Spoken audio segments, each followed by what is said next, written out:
than a dime a capsule.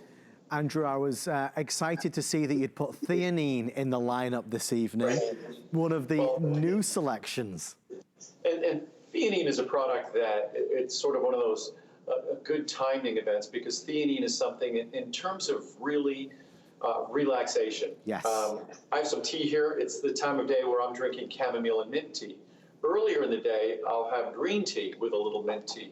But as I mentioned last weekend, I'm someone that I don't tolerate the caffeine in coffee well. If I'm going to have sort of an espresso, it's typically decaf.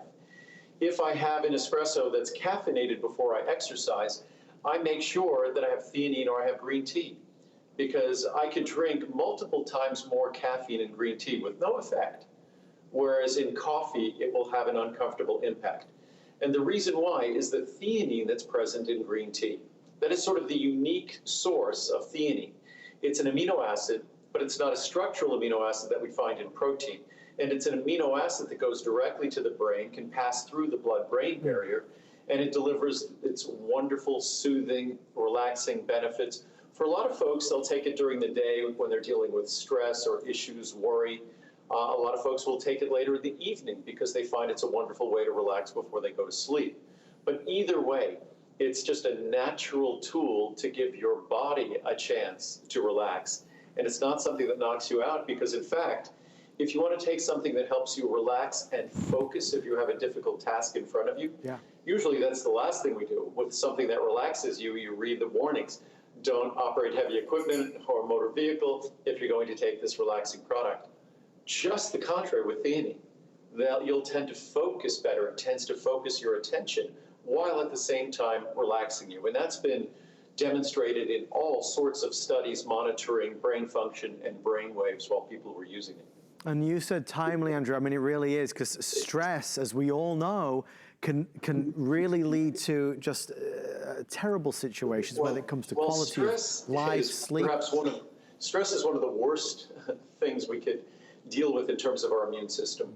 Worry, stress, I always say, and it was my grandma who told me this as a child, the single most wasted energy and activity is worry. Yes. It changes nothing. And now I know she's right. Science has validated the fact is not only is it a wasted activity, but it's unhealthy for us. And it adversely affects our immune system. It benefits nothing and no one. So to the extent that theanine can help us process things better, and again, it's all our thoughts, that two people could see the same situation and just have a different lens that they see it through, the exact same situation. One person might be worried and someone else might not. And that's why I was saying it's just interesting watching the reaction to what's going on in the world. Some people are anxious, others are angry, some are worried, some are relieved and relaxed. So it's what we choose. I mean, the world is definitely stressful now, so we need to, as best we can. I think the dogs are playing with their toys. They're feeling neglected. Either that or you're squeaking, Andrew. No, it's either that's probably Marcel or it might be Muriel, but I think it's Marcel. But again, it requires an effort. It's natural for human beings to worry. Our brain sort of has something called a negative bias, because that negative bias is what kept us alive for generations. But the world is just a much more challenging world than ever before. And in order for us to move through this world and not have this world kind of take advantage of us, we need to consciously manage and monitor our thinking. Good time to maybe start meditating. There's some great apps on our phones, our smartphones, that we could find for meditation, relaxation, or simply breathing. Some people call it prayer, others might call it meditation. Well, I am really thrilled that we get to do what we're about to do. For every single person that missed Andrew's today's special on Essential One, Andrew and the team are making